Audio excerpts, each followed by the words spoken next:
संत रामपाल जी महाराज एक ऐसे महान संत जिन्होंने अपनी सतभक्ति, तत्व ज्ञान, करुणा और सेवा के बल पर समाज में नई मिसाल कायम की है। संत रामपाल जी महाराज की अगुवाई में उनके सभी सतलोक आश्रमों से समाज कल्याण के अद्भुत कार्यों ने समाज को सुनहरे भविष्य की एक नई उम्मीद दिखाई है। संत रामपाल जी महाराज से नाम दीक्षा लेने के बाद लाखों लोगों की लाइलाज बीमारियां जैसे कैंसर, एड्स आदि ठीक हुई। संत जी के ज्ञान से प्रेरित होकर उनके अनुयायियों ने लाखों यूनिट रक्तदान किया। संत जी ने लाखों बहन बेटियों का दहेज मुक्त विवाह करवाया।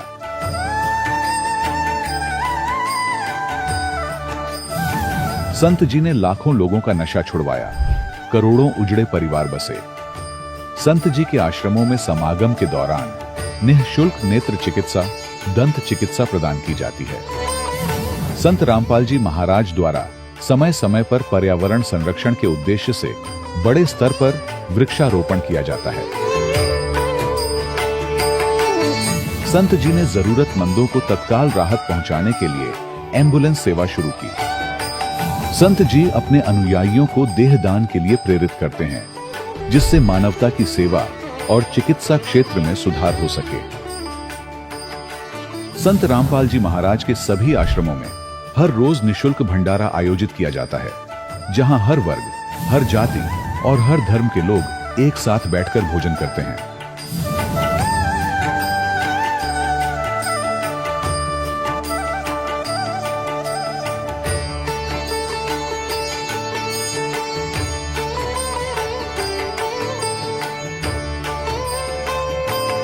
संत रामपाल जी महाराज के आश्रम में हजारों बुजुर्गों को सम्मान और प्यार के साथ जीवन जीने का अवसर मिलता है।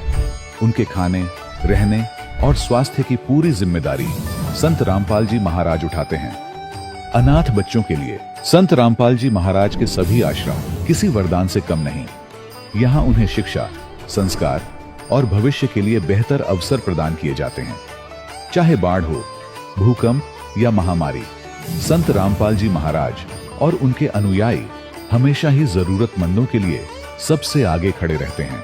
कोविड महामारी के दौरान संत रामपाल जी महाराज के आश्रमों से करोड़ों लोगों के लिए भोजन, दवाइयां और जीवन रक्षक सामग्रियां उपलब्ध कराई गई। चाहे गरीब की मदद हो या किसी शोषित और पीड़ित वर्ग के हक और सम्मान की लड़ाई, संत रामपाल जी महाराज ने हमेशा ही उनकी दबी आवाज को सरकारों तक पहुंचाया है और उन्हें उचित न्याय दिलवाने में अहम भूमिका अदा की है।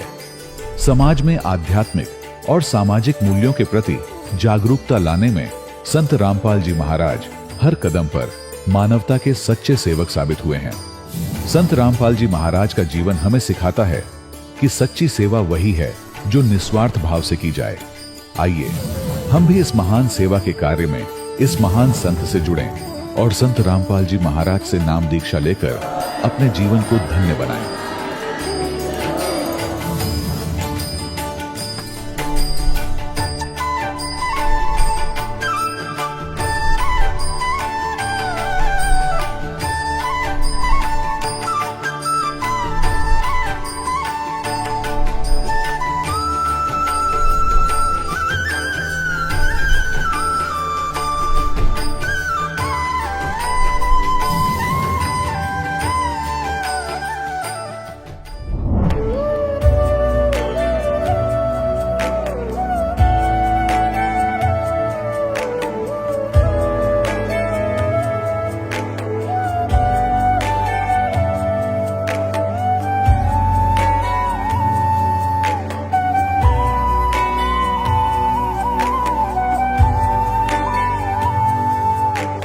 जब लग गुरु मिले न साचा, तब लग गुरु करो 10 पांचा।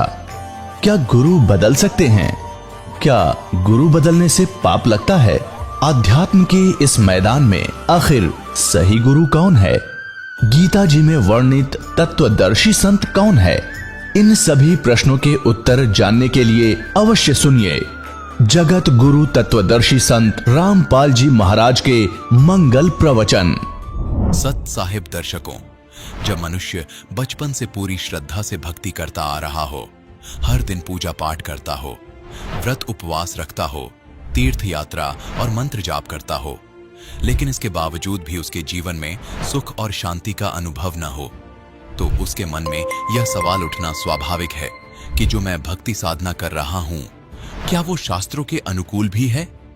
दर्शकों, ऐसी ही कहानी थी उत्तर प्रदेश के रहने वाले सूरज जी की।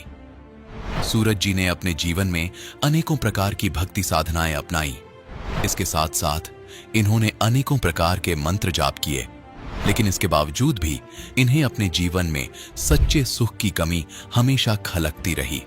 लेकिन दर्शकों, आज सूरज जी का कहना है कि जब से मैंने संत रामपाल जी महाराज से नाम दीक्षा ली है, तब से मेरी जिंदगी पूरी तरह बदल गई है।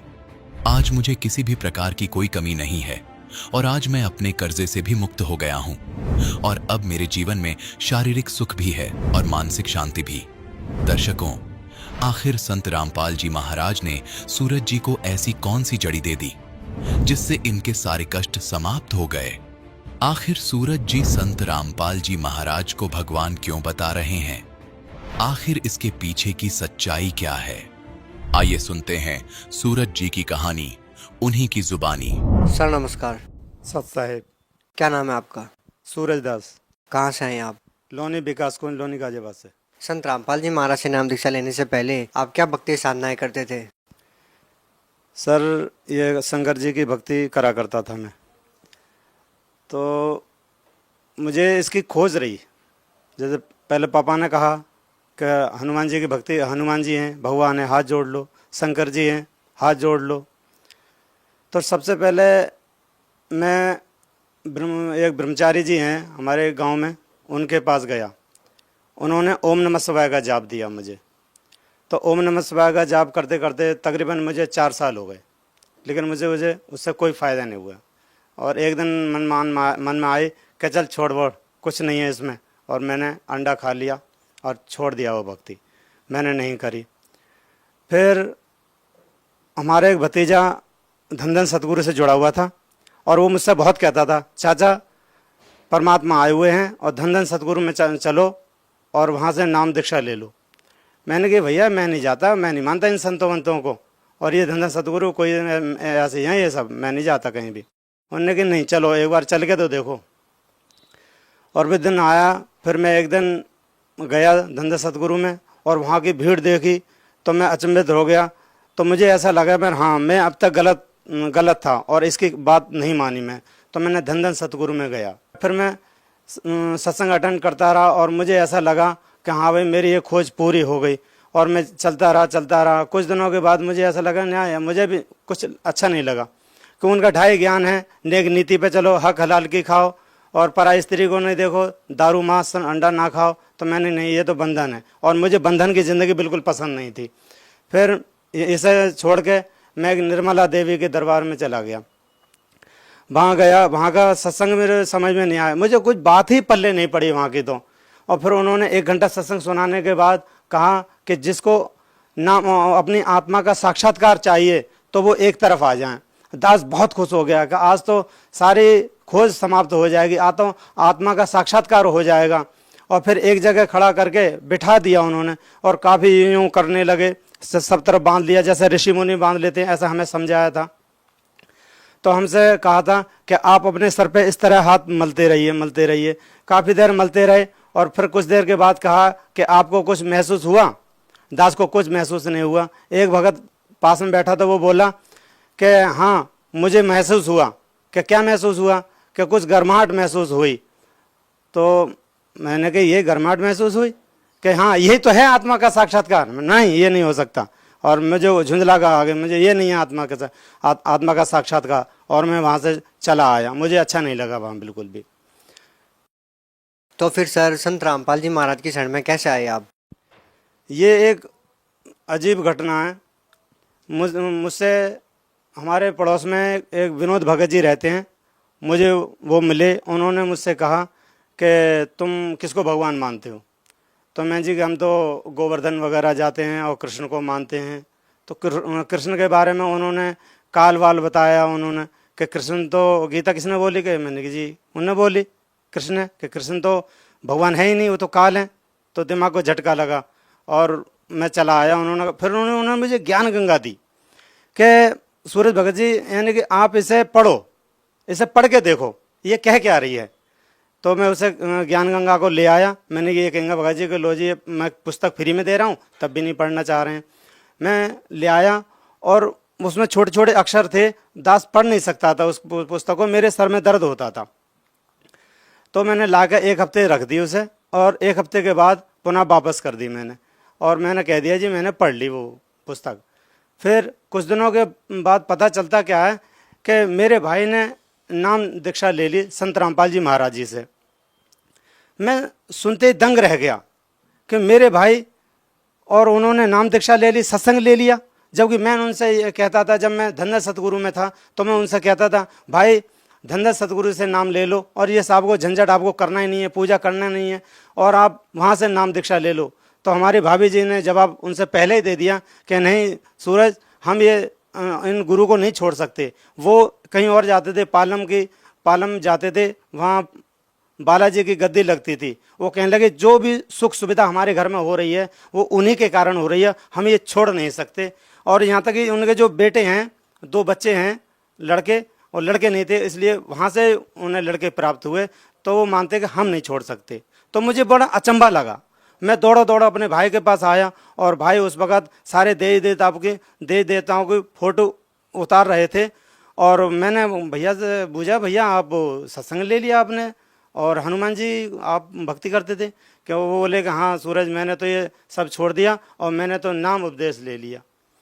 फिर मुझे ऐसा अटक हुआ, ऐसी क्या बात है सत्संग के अंदर, क्या बात है इसमें कि जो भैया ने इतना 18 साल पुराना अपना गद्दी पे जाना छोड़ दिया। फिर मैंने उस दिन से गौर से सत्संग देखना शुरू कर दिया।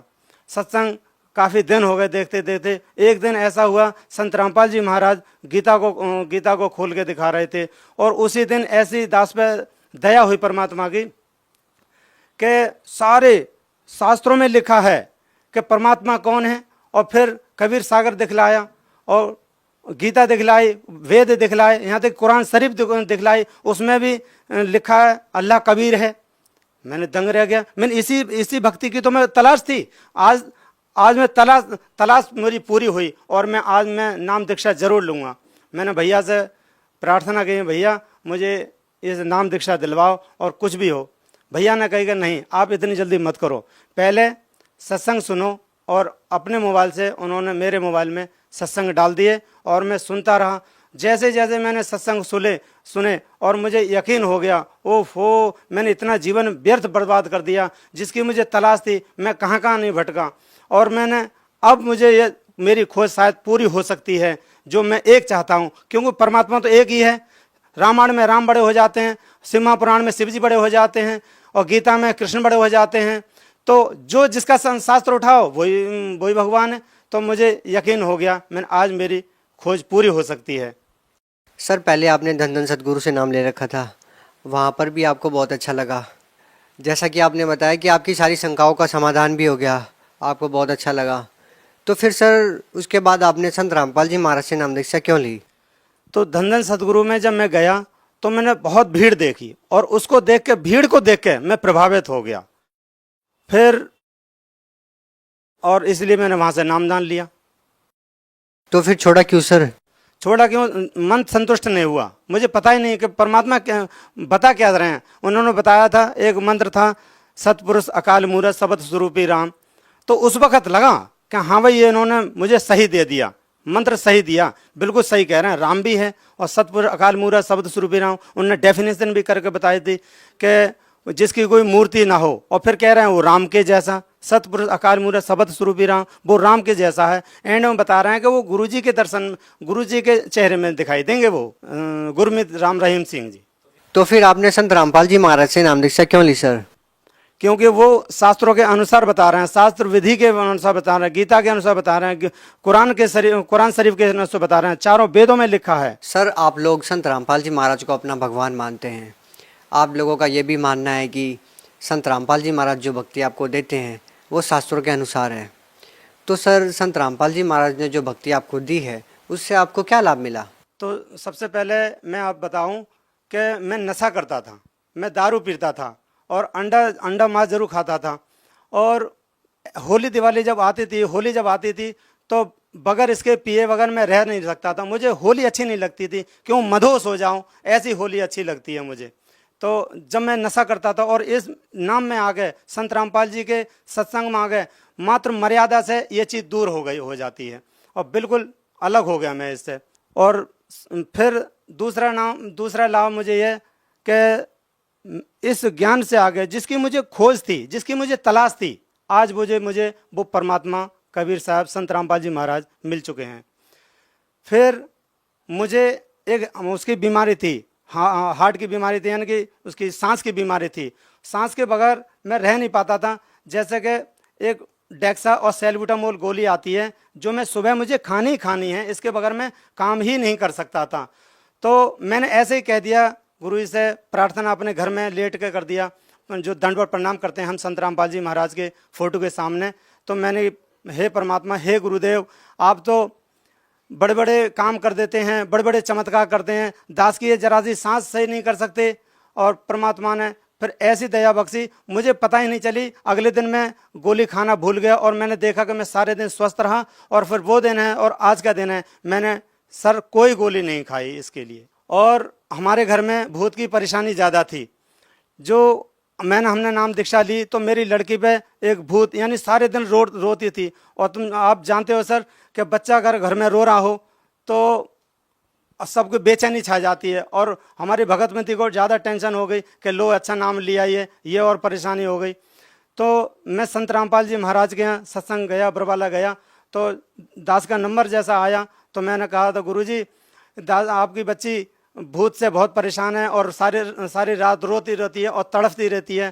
तो संत रामपाल जी महाराज ने अपने हाथ से एक अमृत जल की बोतल दी और ला के मैंने उसे बच्ची को पिलाया और बिल्कुल स्वस्थ है। और भी बहुत लाभ हैं। और मेरे फादर जो थे वो एक्सपायर हो गए, उसके बाद मेरा नाम खंडित हो जाता है। मुझे इतना गहराई से नहीं लिया था, तब भी ऐसे ही चल रहा था। तो मेरे पापा एक्सपायर हुए थे, जब मैंने जो अर्थी पे ले जाते हैं तो वो गोला खा लिया, जबकि वो नाम से अलग था, ये नाम मैं नहीं खाना था, मैंने वो खा लिया तो उसका मेरा नाम खंडित हो गया। फिर कुछ दिनों के बाद पता चलता है कि दास की एक आंख तो पहले से ही खराब है, एक से मुझे एक ही से दिखता है। तो वो आंख और ये दास जूस का काम करता है। मैं घबरा गया, हे परमात्मा मुझे 10 फुट का भी नहीं दिखाई दे रहा है। एक तो मेरी पहले ही खराब हो चुकी है, अब क्या होगा, कैसे ये छोटे छोटे बच्चे पलेंगे, हे परमात्मा मैं तो उदास हो गया। तो मेरे एक दोस्त हैं, वो भी भगत जी हैं, भगत राजकुमार जी, और उनको मैंने बताया, मैं भगत जी ऐसे ऐसे बात है, मेरी आँख तो दूसरी भी खराब होने जा रही है, मेरे जीवन का क्या होगा और कैसे बच्चे पलेंगे। पता चला कि हमारे घर में बीमारी अगर किसी को और पता चलता है तो उसकी और देख रेख करनी पड़ती है। तो उन्होंने कहा था कि आप आश्रम बात करिए आपने। तो मैंने कहा नहीं, मैंने आश्रम बात नहीं की। कि आप आश्रम बात करके देखिए। मैंने आश्रम फ़ोन लगाया और फ़ोन भगत जी से हुआ, बात हुई। उन्होंने कहा था कि क्या बात हुई। तो मैंने जी ऐसे ऐसे मेरे फादर एक्सपायर हुए और मैंने नाम खंडित कर लिया। उन्होंने ऐसा टोन कसा के जी फिर आ गए तुम्हारे पापा। मैं जी आए तो नहीं है। फिर उन्होंने कहा आप जल्द से जल्द आप बरवाला आश्रम में आ जाओ।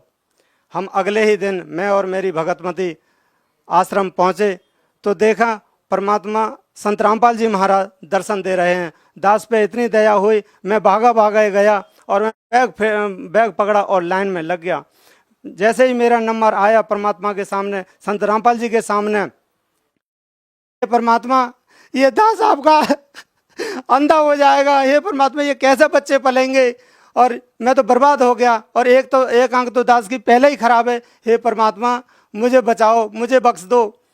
परमात्मा ने कहा मेरे सर पर हाथ रखते हुए, बच्चा जब भक्ति कर और ऐसी गलती मत करे कर। और मैं फिर परमात्मा ने मेरे सर पर हाथ रखा और मैं चला आया और भगतमती और हम दोनों भंडारा लिया। और फिर भी मैं बहुत सक, यानी कि मुझे ऐसा था कि परमात्मा अभी कर दें, अभी क्यों नहीं हो रही है। और मैं एक आंख हाथ रख के देख रहा था। मैंने ये तो मुझे कल भी धुंधला दिख रहा है, अब भी धुंधला दिख रहा है, ये भी दिख रहा है मुझे, तो वो भी दिख रहा है, और मैंने सब धुंधला दिख रहा है, अभी मुझे कोई आराम नहीं है। और हम वहाँ बैठे रहे। अगले दिन जब बरवाला से हम आए सुबह 7 बजे, तो जिंद आते आते तकरीबन 1 घंटे का रास्ता, जिंद आते आते परमात्मा ने बिल्कुल आंख स्वस्थ कर दी। मैंने देखा यार ये तो कल मुझे धुंधला दिख रहा था, आज बिल्कुल साफ दिख रहा है। मैं दंग रह गया। तब परमात्मा ने, हे परमात्मा बंदी छोड़, परमात्मा तो सतगुरु रामपाल जी महाराज हैं और कोई और नहीं हो सकता। तो सर, जो श्रद्धालु संत रामपाल जी महाराज से आज भी जुड़ना चाहते हैं, वो संत रामपाल जी महाराज से कैसे जुड़ सकते हैं? सर, उनके लिए बहुत अच्छा रास्ता है कि चैनल पे सत्संग आता है, उस सत्संग सुनिए और उसके नीचे एक पट्टी आती है, उसमें सारे फ़ोन नंबर, एड्रेस लिखा हुआ है, और वो फ़ोन नंबर पे फ़ोन करिए और निकटतम के जो पास में जो नाम दीक्षा दी जा रही है वहाँ आप संपर्क कर सकते। अवश्य देखें, अवश्य सुनें। सर बहुत बहुत धन्यवाद। सत साहिब। दर्शकों, अभी आपने सुने संत रामपाल जी महाराज से दीक्षा प्राप्त करके सुखी हुए भक्त के अनुभव। अब देखिए जगत गुरु तत्वदर्शी संत रामपाल जी महाराज के मंगल प्रवचन। रीति रिवाज खत्म करो जो यहाँ बेतुकी बना रखी है। एक लड़की का विवाह कर दिया, फिर उसको हमने बोझ न्यू मान लिया कि पहले तो यहाँ खर्चा गणा करें, लोग दिखावा करना पड़े, देखम देखा, विवाह के अंदर गहने देने पड़े, कपड़े 40 अगलियां के 20 पछलियां के, वे मतलब वो इधर उधर ठाए फिरते रहते। फिर कोई त्योहार आता है या कोई लड़की का लड़का हो गया, एक ब्याह और शुरू हो गया आजकल, नो के वो पी लिया और फिर वो कुआ पूजना चाहिए, भगवान पूजे वो कुएं ने, कोई बात हुई है। तो इस तरह के जो सूचक बात आदि हैं, ये बेमतलब की परंपराएं हैं, ये खत्म करनी पड़ेंगी। भगत ने जगत की तरफ देखना नहीं चाहिए। अगर जगत की तरफ भगत देखेगा तो सफर पर चल नहीं सकेगा। और परमात्मा कहते हैं कुल करने के कारण ये हंसा गया बिगो, और फिर यू कुल के कर लेगा जब तू 4 पाया का हो। आज तो इस कुल के रिवाजों को देखकर भक्ति से दूर हो गया लोक लाज में आके, तो फिर परमात्मा कहते हैं यो कुल, ये तेरा जो खानदान है, जो तेरे मोहल्ले के लोग हैं, गांव के, ये फिर तुझे कैसे बचा देंगे जब तू 4 पाया का गधा बन के खड़ा हो गया, बैल बन के खड़ा हो जाएगा। तो यहाँ परमात्मा कहते हैं कुल करनी के कारण, कुल की परंपराओं के कारण हंसा गया बिगो, ये भक्त डगमग हो गया और छोड़ गया मार्ग को, तो तब कुल यू के कर लेगा जब तू 4 पाया का हो। तो इन सब बातों को याद करके हमने जगत को नहीं देखना, भगत ने भगत को ही देखना होता है और परमात्मा के नियम का पालन करके आगे बढ़ना है। अब क्या बताते हैं, तो जग बहिष्ट सभी तय देखे राजपाट के रसिया, और 3 लोक से भीतर पतना ही यो मन भोगी खसिया। अब इस मन की ऐसी गंदी वृत्ति है। हमारे गांव का एक बहुत पुराने समय में एक्सीन बन गया, कार्यकारी अधिकारी इंजीनियर सिविल के अंदर, उसने 3 कोठी बना दी, अच्छा धन दान था, 2 लड़के थे, उसकी दुर्घटना होगी, दुर्घटना पैरालाइज होकर मरा। 3 कोठी बेटे 2। अब उस एक कोठी का ऊपर उन बेटियां का झगड़ा हो गया, एक तो उनकी थी, एक पर हो गया, एक ने उसका गोली मार दी, तो हो गया ना से खड़े, चाट ले उसको उठे ने, और आप गधा बने रहोगा कि तो यहाँ परमात्मा कहते हैं दो जग बहिष्ट सभी तय देखे, नरक भी जा लिया, स्वर्ग में देवता भी बन लिया, यहाँ का राजा भी बन गया, राजपाट के रसिया, और 3 लोक से भी तरपत नाही ये मन भोगी खसिया। कोई एक सरपंच बन जाता है गांव का, तो उसकी नीयत ये रहती है कि चेयरमैन बनूं जब बात बने।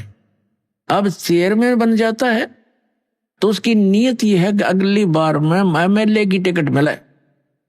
एमएलए बनने के बाद भी संतुष्टि नहीं होती, ये बट नेचुरल है, वो जो चाहे कोई मिनिस्टर पोस्ट मिले, मंत्री पद मिले, जब कि मैं जी आवे। मंत्री बनने के बाद भी संतुष्टि नहीं है कि फिर भी प्राचीन हूं और मुख्यमंत्री बनूं तो बात बने। मुख्यमंत्री बनने के बाद फिर तगड़मबाजी शुरू होती है, प्रधानमंत्री बनूं जब जय जयकार हो।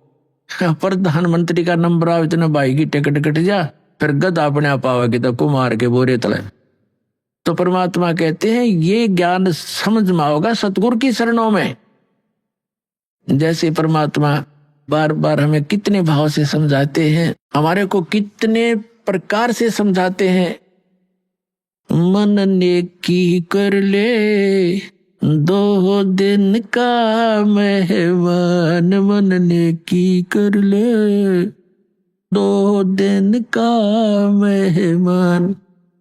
फिर क्या बताते हैं, आखिर तुझको कौन कहेगा गुरु बिन आत्म ज्ञान, मन ने की कर ले 2 दिन का मेहमान।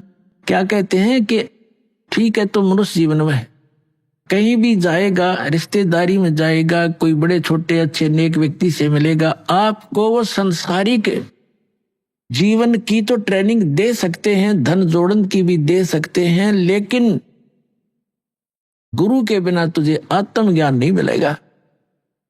तो क्या बताते हैं, आखिर तुझको कौन कहेगा गुरु बिना आत्मज्ञान, कि आत्मज्ञान और परमात्म ज्ञान ये 2 ज्ञान होते हैं। आत्मज्ञान तो ये है कि हम कौन हैं, कहां से आए हैं, हमारा उद्देश्य क्या है, ये मृत्यु और जन्म हो रहा है। और परमात्म ज्ञान वो है जो परम पिता कौन है, जिसकी साधना से पूर्ण मोक्ष हो, वो कौन है, तो वो बताया जा रहा है।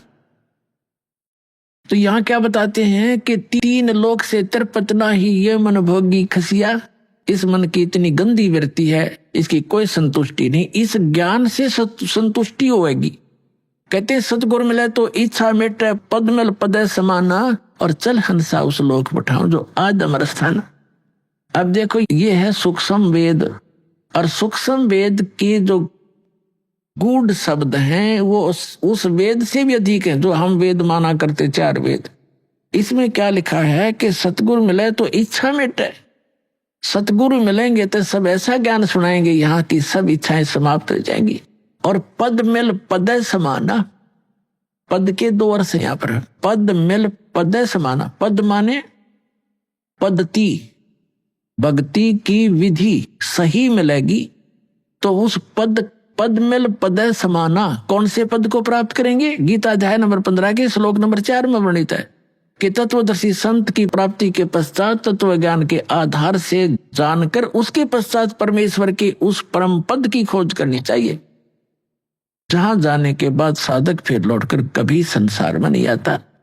अब यहाँ परमात्मा का सूक्ष्म वेद में वही बता रहे हैं, गरीबदास साहिब जी बता रहे हैं कि सतगुरु मिले तो इच्छा मिटे, पद मिल पदे समाना, पद माने पद्धति, सही श्रेष्ठ भक्ति विधि मिलने से उस पद में समावांगे, वहां पहुंच जाएंगे जहां जाने के बाद साधक लौटकर फिर नहीं आते। पद मिल पदे समाना, और चल हंसा उस लोक पठाऊं, हे प्यारी आत्मा चल तुझे वहां भेज दूं जो आदि अमर अस्थाना, आदि अमर यानी जो शाश्वत स्थान है। गीता अध्याय नंबर 18 के श्लोक नंबर 62 में कहा कि अर्जुन तू सर्व भाव से उस परमेश्वर की शरण में जा, उसकी कृपा से तू परम शांति को और सनातन परम धाम को, शाश्वत स्थान को प्राप्त होगा। तो यहाँ वही बता रहे हैं कि हम जो विधि बता रहे इससे वो मिलेगा तुम्हें। और गीता ज्ञानदाता ने तो बता दिया है कि वो तत्वदर्शी संत बताएंगे, तो वो तत्वदर्शी संत वर्तमान में ये दास भेज रखे उस परम पिता ने आप पुण्यात्माओं के लिए, ये सत्कर मान लेना।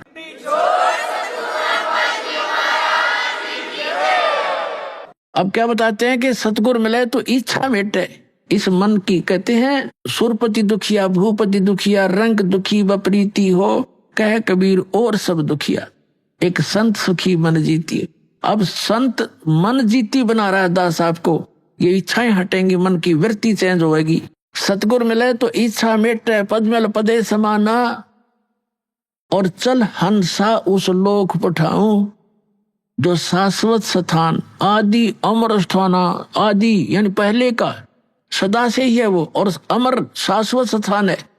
फिर वहां क्या सुख है, 4 मुक्ति जहां चंपी करती। अब जैसे यहाँ की जो मुक्तियां हैं, 4 मुक्तियां हैं, ये चारों की चारों प्राप्त प्राणी भी वापस जन्म मृत्यु में रहता है, वो सदा वो सुख उनको नहीं प्राप्त रहता, और वहां जाने के बाद सदा सुख रहेगा सतलोक में जाने के बाद। 4 मुक्ति जहां चंपी करती, माया होरी दासी, और दास गरीब अब पद पर से वो मिले राम अविनाशी। गीता अध्याय नंबर 15 के श्लोक नंबर 17 में जो कहा है, उत्तम पुरुषत्व अन्य परमात्मा उदारता है, यह लोग तरम अविश्य विवर्ती अब ईश्वर है। तो वो परमात्मा, अविनाशी परमात्मा आपको मिलेगा जो साधना हम बता रहे हैं, ये दास बता रहा है, और वहां सदा सुखी रहोगे, आपका परिवार होगा, वो कभी मृत्यु को प्राप्त नहीं होगा, किसी चीज का अभाव नहीं होगा। और यहां से तो आपने जाना पड़ेगा, यह आपको याद है खूब, और याद रखना। इसलिए यहाँ की इच्छाएं हटाकर अब वहां की आशा बनाए सतलोक जाने की, जहां आशा ताबासा हुई और मन कर्म वचन सुमरियो सोई। अध्यात्म मार्ग से हम अपरिचित होने के कारण अपने पिता को हम पहचान नहीं पाते, जिसके परिणाम स्वरूप हम साधना करते करते भी इस काल के जाल से हम नहीं निकल पाते। ये काल का एक भयंकर जाल है। इस जाल से निकले बिना हमें सुख नहीं हो सकता, हमारी जन्म मृत्यु समाप्त नहीं हो सकती। और अभी तक जो भी हमें अध्यात्म ज्ञान मिला था वो यूजलेस था, बेसलेस था, निराधार था, झूठा था। जितने भी संत ऋषि महर्षि जो सतयुग से लेकर आज तक रहे हैं, इन सभी ने परमात्मा को निराकार बताया है। और जैसे स्वर्गलोक, ब्रह्मलोक, ये स्थान भी उन्होंने बताया हमारे को। स्वर्गलोक बताए हैं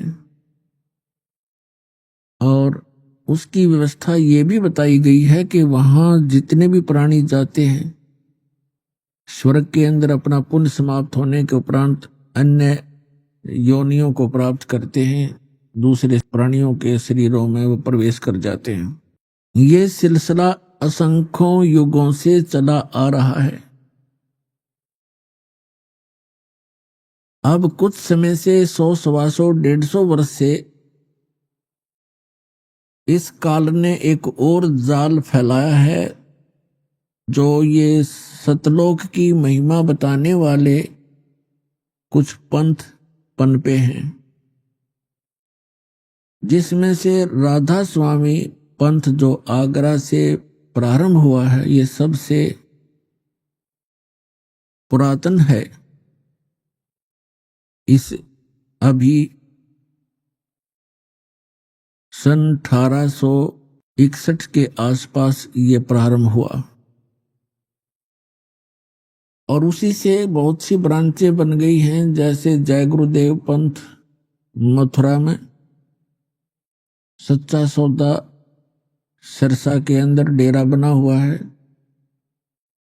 और ब्यास के अंदर भी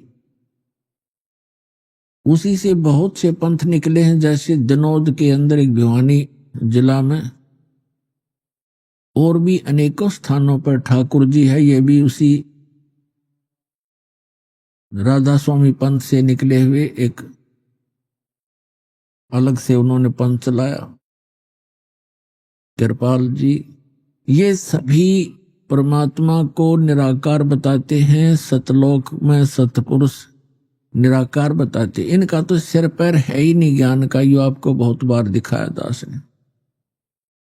तो कहने का तात्पर्य ये है कि हम यथार्थ अध्यात्म मार्ग से अपरिचित रहे, जिस कारण से हम जन्म और मृत्यु के इस दीर्घ रोग में फंसे रहे। हम साधना भी करते रहे, दुख जोके तो बने रहे। इसका कारण ये था कि हम जिन भगवानों को, जिन देवों को हम पूर्ण परमात्मा मानकर पूजा करते थे, वो पूर्ण नहीं थे। परमात्मा के गुणों में लिखा हुआ है कि परमात्मा मनुष्य के सभी दुखों का निवारण कर देते हैं, और इसी आधार से हम साधनाएं किया करते थे। इसलिए भक्ति करते थे कि आने वाले जीवन में हमारा परिवार सुखी रहे, हम भी सुखी रहें, हमारे ऊपर कोई आपदा ना आवे। इसलिए हम साधना किया करते थे, धन लाभ भी उद्देश्य रखते थे, और परमात्मा की साधना हम करते रहते थे। लेकिन वही साधना करते करते कुछ एक तो बहुत अच्छी पोस्ट प्राप्त कर जाते हैं, कुछ अच्छे धनी हो जाते हैं, कुछ एक को अच्छी संतान भी मिलती है। उन्हीं साधनाओं को करते करते अन्य का सर्वनाश भी हो जाता है। इसका कारण ये था कि जिन भगवानों को हम भगवान मानकर पूजा किया करते थे, जिन देवों को, उनसे कोई लाभ नहीं हो रहा था। वो पूर्व जन्म के संस्कार ही सबके फल रहे थे। जो पूर्व जन्म के पुण्यकर्मी प्राणी हैं, उनको उनके प्रारब्ध में, उनकी किस्मत में जो लिखा है, उनको वो मिलना ही होता है, चाहे वो भक्ति साधना करें या ना करें। तो उनको जो उसी साधना को करते करते अच्छे धनी भी हो जाते हैं, संतान भी नेक होती है और संसार के अंदर वो सुखी भी नजर आते हैं। तो उनके पूर्व जन्म के पुण्य थे, उन्हीं के आधार से उनको जो प्राप्त हुआ, वो भक्ति से उसका कोई लिंक नहीं था, क्योंकि उसी साधना को करते करते दूसरे उसी कुल के, उसी परिवार के सदस्य भी वही साधना कर रहे होते हैं और उनको इतनी हानि हो जाती है कि सोच भी नहीं सकते, क्योंकि उनके पुण्य नहीं थे। तो यही ज्ञान देने के लिए परमात्मा स्वयं आते हैं कि तुम जिन देवों की, जिन प्रभुओं की पूजा कर रहे हो, उनसे आपको वो लाभ नहीं हो सकता जो श्रीमद् भगवद गीता अध्याय नंबर 18 के श्लोक नंबर 62 में वर्णित है। गीता अध्याय 15 के श्लोक नंबर 4 में वर्णित है। उनमें कहा है कि हे अर्जुन, तू सर्वभाव से उस परमेश्वर की शरण में जा, उसकी कृपा से ही तू परम शांति को और सनातन परम धाम को प्राप्त होगा। तो यहां परमात्मा स्वयं आकर 600 वर्ष पहले ये ज्ञान करा कर गए थे। परमात्मा कहा करते कबीर जी, तीन देव की जो करते भक्ति, उनकी कदे ना होए मुक्ति। गुण तीनों की भक्ति में ये भूल पड़ो संसारे, कहें कबीर निज नाम बिना कैसे उतरो पारे। तीन देव की जो करते भक्ति, उनकी कभू न होवे मुक्ति। वो तीन देव कौन कौन है? श्री ब्रह्मा जी रजगुण, श्री विष्णु जी सतगुण और श्री शंकर जी तमोगुण। तो परमात्मा 600 वर्ष पहले कहा करते थे, गुण तीनों की भक्ति में ये भूल पड़ो संसारे, कहें कबीर निज नाम बिना कैसे उतरो पारे। तीन देव की जो करते भक्ति, उनकी कदे ना होए मुक्ति। पुण्यात्माओं, आज से लगभग 600-550 वर्ष पूर्व और भरे बाजार में सत्संग के अंदर प्रवचनों में ये कहना कि तीनों देवता ब्रह्मा विष्णु महेश की जो पूजा करते हैं, उनको कोई मोक्ष प्राप्त नहीं हो सकता, उनकी गति नहीं हो सकती। तो पुण्यात्माओं, ये बहुत ही कठिन कार्य था और परमात्मा ने ये 600 वर्ष पहले कहा, ये ज्ञान दिया, जिस कारण से परमात्मा का बहुत विरोध हुआ कबीर परमेश्वर का।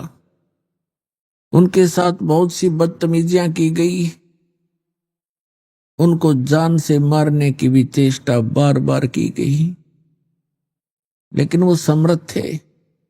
वो हमारे पिता हैं और वो हमारे लिए ही आते हैं कि कभी ना कभी तो इनका ये नशा, ये झूठे सुख का नशा जो काल ने कर दिया त्रिगुणमयी माया का, ये कभी तो उतरेगा, कभी तो मुझे पहचानेंगे। तो अपनी पहचान छोड़कर चले गए थे भगवान 600 वर्ष पहले, सन 1398 से सन 1518 तक 120 वर्ष एक जनसाधारण की भूमिका की, एक सिंपल जुलाहा बनकर, धानक बनकर रहे भगवान। और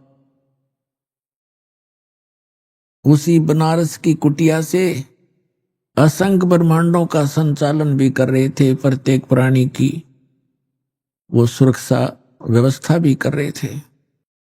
अपने आत्मा परमात्मा ने 600 वर्ष पहले कहा था कि 3 देव की जो करते भक्ति उनकी कबू ना होवे मुक्ति। तुम कौन राम का जपते जापम, तात कटे ना तीनू तापम। परमात्मा कहा करते तुम किस भगवान की भक्ति कर रहे हो, किसका मंत्र जाप कर रहे हो, उन भगवानों से तुम्हारा कोई 3 ताप का जो कष्ट है वो भी दूर नहीं हो सकता।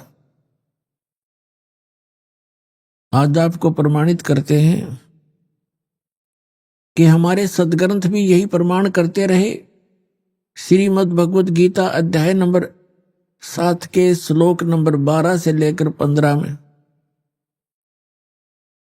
ये स्पष्ट किया है कि 3 देव श्री ब्रह्मा जी रजगुण, श्री विष्णु जी सतगुण और श्री शिव जी तमगुण की जो साधना भक्ति करते हैं उनको कोई लाभ नहीं होता। इसके विपरीत श्रीमद् भगवत गीता में कहा कि इन तीनों गुणों पर आधारित, तीनों गुणों रजगुण ब्रह्मा सतगुण विष्णु तमगुण शिव जी की साधना से मिलने वाले लाभ पर अक्षणिक लाभ है। इसके ऊपर जिनकी बुद्धि सेट हो गई है और किसी की बात सुनने को तैयार नहीं है, उनको कहा है राक्षस स्वभाव को धारण किए वे मनुष्यों में नीच और दूषित कर्म करने वाले मूर्ख। गीता ज्ञानदाता कहता मेरी भक्ति भी नहीं करते। अपने आत्माओं अध्यात्म मार्ग से हम दूर घने हो गए और अज्ञान हमने ज्यादा ग्रहण कर रखा है। इसलिए प्रथम बार ये वचन कोई सुनता है तो उसको बहुत ज्यादा दुख होता है, मचल जाती है आत्मा, क्योंकि हम श्री विष्णु श्री शंकर जी इनके रंग में बहुत ज्यादा रंगे हुए हैं। और जब सच्चाई सुनते हैं एक बार कड़वी अवश्य लगती है, लेकिन कुछ दिनों के बाद वो मीठी हो जाती, क्योंकि उस अज्ञान से हमारी आत्मा में निर्मलता समाप्त हुई। और जब सच्चाई प्रारंभ होती है तो आत्मा एकदम उसके विपरीत सोचती है, सटराई करती है। लेकिन सच्चाई के अंदर इतना दम होता है वो अपना स्थान बनाकर ही रहती है। जब दास ने यह सत्संग शुरू किए इतना विरोध हुआ। एक बार तो ऐसा लगा कि परमात्मा आपका ज्ञान आपके बच्चों तक कैसे पहुंच पाएगा। कदम कदम पर विरोध हो रहा है। किसी भी वर्ग में देखिएगा सभी ये कहने लगे कि रामपाल तो निंदा करता है, लेकिन इस दास को पता था कि निंदा नहीं, एक परोपकार कर रहा हूं। जैसे सदग्रंथों को आपके रूबरू कर रहा हूं और जिन भी ऋषि महर्षि आचार्यों शंकराचार्यों या किसी संत मंडलेश्वर ने जो भी ज्ञान उन्हीं संतों को आधार मानकर बताया है उसके अनुभव को और वेदों और गीता और पुराणों से तुलना कर देता हूं। मेरा सिर्फ इतना सा काम है कि हमारे सदग्रंथ सत्य है, इसके विरुद्ध जो जिसका ज्ञान है वो असत्य है, शास्त्र विधि त्याग कर मनमाना आचरण है, वो यूजलेस है, व्यर्थ। इसको एक आलोचना ना समझें, इसको एक परोपकार समझें। जैसे ये कई शरारती व्यक्ति कुछ असामाजिक तत्व नकली नोट छाप देते हैं 500 और 1000 रुपए के। जब सरकार को पता चलता है तो वो क्या करते हैं, ओरिजिनल और डुप्लीकेट दोनों साथ साथ दिखाते हैं समाचार पत्रों में, मीडिया और इलेक्ट्रॉनिक मीडिया टीवी चैनलों पर। और वो बताते हैं कि देखो ओरिजिनल में ये वस्तु है और डुप्लीकेट ये ऐसा है, इसमें ये नहीं है, ये त्रुटि है। तो कोई ये कहे कि सरकार आलोचना कर रही है दूसरों के नोटों को, तो जची नहीं बात। ठीक इसी प्रकार वो सरकार एक बहुत बड़ी परोपकार कर रही है, नहीं तो लाखों लोग लुट जाते। तो यही उद्देश्य दास का है कि आपके ओरिजिनल और डुप्लीकेट ज्ञान को दोनों को रूबरू कर रहा हूं, और इससे आपको पहचान होगी सत्य और असत्य की, आपका जीवन नाश होने से बच जाएगा। तो इसका परिणाम अब अच्छा निकल रहा है। आपको दिखाते हैं श्रीमद् भगवद गीता, ये एक अनमोल ग्रंथ है, ये चारों वेदों का इसके अंदर सारांश है, और इसके अंदर बहुत ही सिस्टेमेटिकली ज्ञान दिया हुआ है, तरतीब वाइज दिया हुआ ज्ञान है। लेकिन हमारे धर्मगुरु हमारे अध्यात्म मार्ग के इन ग्रंथों को, आध्यात्मिक ग्रंथों को, सदग्रंथों को समझ नहीं सके, जिस कारण से ये हमें लोक वेद सुनाते रहे। अभी आपने सुने संत रामपाल जी महाराज के मंगल प्रवचन। आइए अब सुनते हैं संत रामपाल जी महाराज से नाम दीक्षा लेकर सतभक्ति करके अद्भुत लाभ प्राप्त करने वाले अनुयायी के विचार। दर्शकों, सोचिए, यदि कोई व्यक्ति जीवन भर कठिन तपस्या करे, व्रत और उपवास रखे, तीर्थ यात्राएं करे और विभिन्न देवी देवताओं की आराधना भी करता रहे, और फिर भी उसके परिवार में नशे की लत और गृह क्लेश जैसी परेशानियां बनी रहे, तो ऐसे में उसका मानसिक तनाव का शिकार होना स्वाभाविक हो जाता है। दर्शकों, ऐसी ही कहानी थी उत्तर प्रदेश की रहने वाली गीता जी की। गीता जी बचपन से ही सभी प्रकार के व्रत उपवास करती थीं और विशेष रूप से कृष्ण जी की भक्ति में लीन रहती थीं।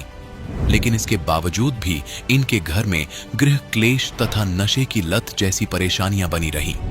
दर्शकों, ये सभी परेशानियां इतनी बढ़ गई थीं कि इन्होंने आत्महत्या करने का विचार भी कर लिया था। लेकिन दर्शकों, आज गीता जी का कहना है कि जब से मुझे संत रामपाल जी महाराज की शरण मिली है और मैंने संत रामपाल जी महाराज द्वारा बताई गई सच्ची आदि सनातनी भक्ति साधना को अपनाया है, तब से मेरा जीवन पूर्णतः बदल गया है। दर्शकों, आखिर गीता जी ने संत रामपाल जी महाराज द्वारा बताई गई भक्ति साधना को, सच्ची आदि सनातनी भक्ति और वर्षों से प्रचलित भक्ति साधनाओं को शास्त्रों के विरुद्ध क्यों बताया है? आखिर इसके पीछे की सच्चाई क्या है? आइए सुनते हैं गीता जी की कहानी, उन्हीं की जुबानी। नमस्कार जी। नमस्कार सर। क्या नाम है बहन जी आपका? गीता दासी है मेरा नाम। आप कहाँ के रहने वाले हैं? जिला रामपुर यूपी से है। बहन जी, संत रामपाल जी महाराज से नाम दीक्षा आपने कब ली? 2 मई 2018 में लिया सर। बहन जी, संत रामपाल जी महाराज से नाम दीक्षा लेने से पहले क्या आप कोई भक्ति साधना भी करते थे? जी सर, हम देवी दुर्गा माता को बहुत ज़्यादा मानते थे और उनके व्रत रखे थे हमने। शुक्रवार का व्रत हमने, जब हम इंटर में पढ़ते थे तभी से हमने शुक्र के व्रत रखना स्टार्ट कर दिए थे और पूरा हमने शुक्रवार के व्रत रखे थे 2 साल तक। तो उसके बाद लास्ट हमने उद्यापन भी किया था और बहुत सारे ये कृष्ण जी को काफ़ी मानते थे। हमारे जब हम मेरे ससुराल में मेरे मम्मी जी हैं जो मेरी सासू माँ, वो काफ़ी ज़्यादा कृष्ण की भक्ति करती हैं और बहुत ज़्यादा उन्होंने गुरु माँ भी बनाई हुई हैं, उनकी भी भक्ति करते थे। तो बहन जी, आपने बताया कि आप शेरावाली माता के व्रत करते थे, साथ ही साथ कृष्ण जी के व्रत करते थे और मतलब आपका भक्ति में एक लगन लगी हुई थी। तो फिर उन सब भक्ति साधनाओं से आपको क्या क्या लाभ हुए? जी, उन भक्ति से हमें कोई लाभ नहीं हुआ सर, हमें काफ़ी नुकसान हुए थे। जैसे मेरी शादी हुई थी उस टाइम पे, तो मेरे ससुराल वालों ने हमें बहुत ज़्यादा परेशान करना, टॉर्चर करना शुरू कर दिया था। दहेज नहीं है ये, और काफ़ी ज़्यादा हमारे घर में लड़ाई झगड़ा होने लग गए थे। काफ़ी परेशान रहती थी मैं। मेरी जॉब मेरे मायके में थी तो मैं वहीं रहती थी। मैं अपने ससुराल में बहुत कम रहती थी क्योंकि वहाँ पर बहुत क्लेश करते थे। वहाँ पर मेरा रहना पसंद नहीं करते थे। तो सर काफ़ी दुखी थी मैं बहुत ज़्यादा। तो मेरे हस्बैंड जो है काफ़ी ड्रिंक करते थे, काफ़ी ज़्यादा ड्रिंक करते थे वो। तो ऐसे हमें बहुत दुखी रहते थे। और मेरे हस्बैंड को प्रेत बाधा थी, जैसे जैसे उन पर एकदम से गुस्सा आ जाता था, कोई भी बात भी करें तो उन्हें एकदम से गुस्सा आता था, तो हम पे एकदम हाथ चलाने लग जाते थे वो, और मार पिटाई भी कर देते थे। और मेरे घर में जो है मेरी फैमिली वाले सास ससुर जेठ काफ़ी परेशान करते थे, गाली गलौज करते थे, मैं बहुत परेशान रहती थी सर। हमारी जो मम्मी है उनको भी प्रेत बाधा थी सर, और हमारी मम्मी काफ़ी दुखी रहती थी। हमारी मम्मी ये बोलती थी कि मुझे ना जहर ला के दे दो, मैं जहर खा लूँगी, मेरा जीने का मन नहीं करता है। बार बार मुझसे ये बोलती रहती थी, तो मैं सोचती थी इन्हें क्यों इतना जहर लाने का बार बार ये बोलती हैं हमसे। जो हम कृष्ण जी की भक्ति करते थे उससे हम बहुत ज़्यादा दुखी थे परिवार में। देवी दुर्गा के हमने इतने नवरात्रि व्रत रखते थे, हम माता धोखने जाते थे, बहुत ज़्यादा उन पर आस्था थी हमारी, लेकिन हमें कहीं सुख नहीं मिला और दुखी दुख थे हम पे। तो बहन जी, आपका कहने का मतलब है कि जो आप दुर्गा जी की भक्ति साधना करते थे, कृष्ण जी की भक्ति करते थे, वो सब व्यर्थ है क्या? ये जो दुनिया है इसको देवी देवताओं की पूजा नहीं करनी चाहिए क्या? इन सब की भक्ति छोड़ देनी चाहिए? जी हाँ, ये जो मंत्र देते हैं दुर्गा माता, इनके मंत्र, इनसे कोई लाभ नहीं होना है। जो मंत्र संत रामपाल जी महाराज जी देते हैं वो सच्चे मंत्र हैं, उन्हीं से हमें लाभ मिला। और जो ये भक्ति पिछले की थी उनका कहीं लाभ नहीं था, शास्त्र अनुकूल भक्ति नहीं थी, शास्त्र विरुद्ध थे। और सारे जो हमें व्रत बताए जाते थे वो शास्त्र विरुद्ध साधनाएं बताने से हमें कोई लाभ नहीं मिला सर। तो बहन जी, आपने बताया कि आप काफ़ी परेशान थे, काफ़ी दुखी थे, आपके परिवार में आपके जो ससुराल वाले थे वो आपको टॉर्चर करते थे, आपके पति भी नशे से ग्रस्त रहते थे और वो भी आपको दुखी करते थे, साथ ही साथ आपके पति को प्रेत बाधा भी थी और आपकी माता जी को भी प्रेत बाधा थी। तो इन सब के बीच में संत रामपाल जी महाराज की जानकारी आपको कैसे हुई? सर हमारे जो बड़े भैया हैं वो कभी जॉब करते हैं बागेश्वर साइड में, और वहीं उनको एक भगत जी मिले, कमल भगत जी नाम से है। तो उन्हें ये ज्ञान गंगा बुक मिली थी, और जब ये बुक मिली तो उन्होंने हमें घर पर रख लिया और हमें बताया कि ये बुक पढ़ना आप। तो मैं काफ़ी महीने भर उससे कभी कभी देख लिया करती थी, बाकी नहीं देखा। तो अचानक एक बार हमने वो बुक देखे तो हम उसमें हमें जो आगे पहले फर्स्ट पेज मेनू होता है वो हमने देखा। तो उसे देख के हमें अचंभित रहे कि इसमें तो भक्ति की साधना मर्यादा सब कुछ बताई गई है। तो जैसे ही मैंने बुक पढ़ना स्टार्ट करा तो हमें बहुत कुछ पता चला उसमें। तो संत रामपाल जी महाराज जी के पूरे ज्ञान जो था शास्त्र अनुकूल था। हमने शास्त्रों और अपने गीता जी, भगवत गीता जी को मिलान किया, तो उसमें मैं बहुत व्रत करती थी। जब गीता अध्याय 6 के 16 में लिखा हुआ है कि हे अर्जुन, ये योग, ये भक्ति, ये साधना ना तो अधिक खाने का है, ना अधिक पीने का है, ना अधिक जागने का है, ना तो अधिक सोने का है, ये बिल्कुल ही स्पष्ट मना किया गया था उसमें। तो हमें ये चीज़ लगा कि इसमें तो बिल्कुल मना किया गया है। तो यही बात हमने घर में सास इनको भी बताने लग गए कि आप इसमें मना है, आप ये इतना व्रत रखती हो, ये तो बिल्कुल मना है। लेकिन वो तो नहीं माने, बट मैंने पूरा विश्वास हो गया। जब मैं देखते 1 साल लग गया, 1 साल पूरा मुझे, मैं कंटिन्यू चीज़ को रीड करती थी, मुझे 1 साल लग गया था उसे पढ़ते। तो मैंने उस चीज़ को जाना कि हाँ, संत रामपाल जी महाराज जी पूर्ण भगवान है और सद्भक्ति बता रहे हैं। फिर उसके बाद हम करीब 2018 में 2 मई को हम नाम दीक्षा लेने के लिए हल्द्वानी नामदान सेंटर से नाम दीक्षा लिया सर। तो जब आपने संत रामपाल जी महाराज से 2018 में नाम दीक्षा ली, क्या उसके बाद जो आपके दुख थे वो दूर हुए? क्योंकि हम संत रामपाल जी महाराज के शिष्यों से मिलते रहते हैं और जब उनसे पूछा जाता है तो उन सब का ये कहना होता है कि वो पहले दुखी थे लेकिन संत रामपाल जी से नाम दीक्षा लेने के बाद सुखी हो गए। तो क्या ऐसा कोई एक्सपीरियंस आपके साथ भी हुआ?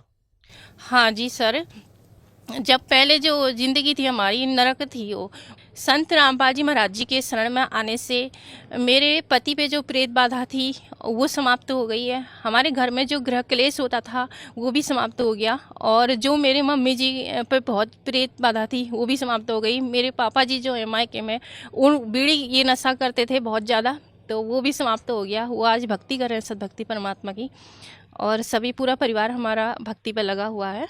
मेरे हस्बैंड जो काफ़ी ज़्यादा ड्रिंक करते थे, वो जब कंपनी में जाते थे यहाँ से कंटिन्यू शाम के टाइम पे वो ड्रिंक किया करते थे। जब घर आते थे वो पूरा ड्रिंक से ऐसे हुए थे। तो मेरे ससुर ये बोलते थे कि इन्हें गोली खिलाया करो, ड्रिंक छुड़ाने वाली गोलियां ला के दे दी हमें। हमने 1 शाम 2 शाम उनको गोलियां खिलाई। तो जब हमने गोलियां खिलाई सर, उनको वो ड्रिंक से उनको उल्टी आने लग गई। तो हम काफ़ी डर गए। तो उन्होंने कहा आप हमें गोलियां खिला रही हो। तो हमने ये नहीं बोला कि हमारे पापा लाए थे, आपके पापा नहीं, तो लड़ाई हो जाती। तो सर उनकी वो गोलियों से और शरीर मतलब खून भी आने लग गया, तो मैंने वो फेंक दी वो सारी गोलियां। तो ऐसे हमने फिर बहुत ज़्यादा परेशान रहते थे। संत रामपाल जी महाराज जी से दीक्षा लेने के बाद मेरे पति ने सारी ड्रिंक सारी लत छोड़ दी है। आज हम बहुत खुशी से जीवन जी रहे हैं। संत रामपाल जी महाराज जी के शरण में जब नहीं आए थे तो हम मायके में ही रहते थे उस टाइम पे, हालांकि हमारी शादी हो गई थी।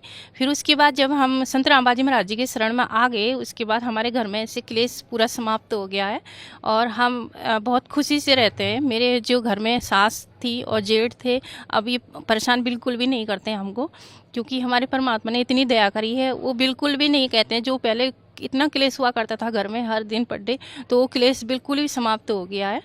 एक और लाभ, मेरे पति जो हैं 6-7 महीने से घर पे ही रहते थे, क्योंकि उनको कहीं जॉब नहीं मिल रही थी, काफ़ी परेशान थे वो। तो इसी बीच में उन्होंने जब संत रामपाल जी महाराज जी से दीक्षा ली तो तभी उनको जॉब मिल गई है और आज वो अपने वो कंटिन्यू जॉब पे घर पे ही जाते हैं, घर से ही जाते हैं। नहीं तो अप डाउन करना पड़ता था पहले, जो कहीं करते थे तो घर से ही जाते थे, पूरे 20 किलोमीटर अप डाउन करते थे, आना जाना था उनका। और वहीं उनके जो दोस्त यारी थे वहीं बिगड़े हुए थे, उस लाइन से छूट के परमात्मा ने वो लाइन, बुरी लाइन छूट के उनको घर से ही पे नौकरी दे दी, बिल्कुल घर से ही जाते हैं। और जिसके कारण हमारी जो घर में आर्थिक परेशानी थी वो सारी दूर हो गई है और हम सुखी से जीवन जीते हैं। और जब मैं छोटी 8 साल की ऐसी थी तो मेरी मम्मी मेरे सामने एक जहर जैसा, मतलब गोलियां जो होती हैं जिन्हें बोलते हैं सल्पास की गोली, वो लाके मैं देखती थी वो लाके खाने को, क्योंकि मेरे घर में बहुत ज़्यादा क्लेश होता था उस टाइम पर भी। तो मैं घबरा जाती थी कि मेरे सामने ही लाके इनको खाने के चक्कर में है, तो मैं हमारा मुँह देख के उसको हटा देती थी। जैसे हाँ लाती थी फिर हमारा मुँह देती थी, उसको हटा देती थी। तो उनको काफ़ी परेशानी थी, अंदर अंदर से काफ़ी दुखी थे वो। जब उन पर बहुत ज़्यादा एक प्रेत बाधा थी जो उनको मरने के लिए वो कहती थी, मुझे जीने का मन ही नहीं करता है। तो जब ऐसा आज वही चीज़ उन्होंने इतने टाइम तक झेला, और इसके बाद जब संत रामपाल जी महाराज जी के शरण में हम आ गए थे, मैंने नाम ले लिया था, मेरी मम्मी ने नहीं लिया था। उसके बाद मेरी मम्मी ने कहा कि मैं मर जाती हूँ, मेरा जीने का मन नहीं करता, बिल्कुल नहीं। तो हमारी मम्मी जी काफ़ी परेशान, रोने लग जाती थी। तो मैंने कहा चलो आपको सोमवार के दिन मैं दीक्षा लेना चलती हूँ। तो उन्हें दीक्षा दिला दी मैंने, हल्द्वानी में जाके उन्हें नाम दीक्षा दिला दी सतगुरु रामपाल जी महाराज जी से। उसके बाद तीसरे दिन में हमारे घर में 3 गाय मर गई हैं। तो जब वो गाय मर गई तो हमारे गुरुजी का ज्ञान मेरे को एकदम याद आया। गुरुजी कहते हैं सदगुरु शरण में आने से आई बल टला, जो मस्तक पे सूली हो कांटे में टल जाए। तो ये मुझे ज्ञान याद आया कि परमात्मा कहते हैं कि जो तुम्हारी मौत होनी थी उसे परमात्मा छोटे से में टाल देते हैं। जो मेरे मम्मी को 20-25 सालों से एक प्रेत बाधा थी, आज जो संत रामपाल जी महाराज जी के शरण में आने से बिल्कुल समाप्त हो गई है। अब उन्हें कोई प्रेत बाधा नहीं आती, बहुत खुशी से अपने भक्ति करती हैं। सर मेरे 9 साल का बच्चा है जो छत पे गया था दिन में, तो पीछे से एक बंदर पड़ गया, तो पौड़ियों में गिर गया। बहुत लंबी पौड़ियाँ हैं, पौड़ी में गिरते गिरते गिरते नीचे आ गया। जब गिरने के बाद आवाज़ आई तो मैंने, बहुत भयंकर आवाज़ आई, मैं अंदर से बाहर को आई तो वो एकदम से भागने लग गया। मैंने सोचा ये तो बचा नहीं होगा। जब मैं आगे से आई तो वो एकदम से उठा। मैंने कहा क्या हो गया? मैंने कहा मम्मी, जब मैं तीसरी पौड़ी में गिरा तो मुझे संत रामपाल जी महाराज जी दिखे और काला ब्लैक वाला कोट पहना हुआ था। तो मैं एकदम आई, परमात्मा को प्रणाम किया और संत रामपाल जी महाराज जी ने मेरे बच्चे को जीवन दान दिया। तो बहन जी, जैसा कि आपने बताया कि संत रामपाल जी महाराज से नाम दीक्षा लेने के बाद आपके परिवार को बहुत से लाभ प्राप्त हुए। आपके पति का नशा छूट गया, आपके ससुराल में जो आपको टॉर्चर किया जाता था वो टॉर्चर आपके लिए बिल्कुल ख़त्म हो गया और आप मायके में रहते थे, लेकिन संत रामपाल जी से नाम दीक्षा लेने के बाद अपने ससुराल में ही रहने लगे और आपका परिवार जो था वो बस गया। आपकी माता की और आपके पति की जो प्रेत बाधा थी वो भी संत रामपाल जी से नाम दीक्षा लेने के बाद बिल्कुल दूर हो गई और आपके बच्चे को भी एक जीवन दान संत रामपाल जी महाराज ने दिया। बहुत सारे लाभ आपको संत रामपाल जी से नाम दीक्षा लेने के बाद प्राप्त हुए। तो जो श्रद्धालु आज आपको सुन रहे हैं, आप उन्हें क्या संदेश देना चाहेंगे? मेरी उनसे प्रार्थना है, संत रामपाल जी महाराज जी के शरण में आए और उनसे नाम उपदेश लें और अपना कल्याण करवाएं। संत रामपाल जी महाराज से नाम उपदेश कैसे ले सकते हैं? संत रामपाल जी महाराज जी के बहुत सारे चैनलों पर सत्संग चल रहे हैं और उन पे नंबर डिस्प्ले हो रहे हैं नीचे से पीली पेज पर, तो आप वहाँ से कांटेक्ट करके उनसे नाम दीक्षा ले सकते हैं। धन्यवाद जी। धन्यवाद सर।